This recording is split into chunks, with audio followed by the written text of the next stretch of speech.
माँ के 5 हक जो हर बेटे पर फर्ज हैं। अगर आपकी माँ जिंदा है तो ये वीडियो आखिर तक जरूर सुने, क्योंकि माँ का मकाम सिर्फ लफ्जों में नहीं, अमल में नजर आना चाहिए। पहला हक, इज्जत। माँ से ऊंची आवाज में बात करना अपनी किस्मत को नीचा करने के बराबर है। जो माँ की इज्जत करता है, अल्लाह उसकी इज्जत लोगों के दिलों में डाल देता है। दूसरा हक, वक्त। माँ को पैसे से ज्यादा आपका वक्त चाहिए होता है। दिन में सिर्फ चंद मिनट बैठकर बात कर लेना उसके दिल को सुकून दे देता है। तीसरा हक, खिदमत। माँ ने आपको बचपन में संभाला, अब बुढ़ापे में उसे सहारा देना आपकी जिम्मेदारी है। खिदमत कभी जाया नहीं जाती। चौथा हक, दुआ लेना।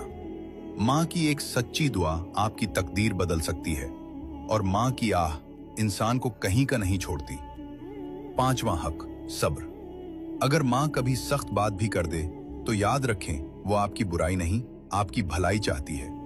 याद रखें, माँ जैसी नेमत दोबारा नहीं मिलती।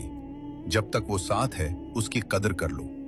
और अगर आपकी माँ इस दुनिया में नहीं रही तो आज ही उसके लिए दुआ कर लें।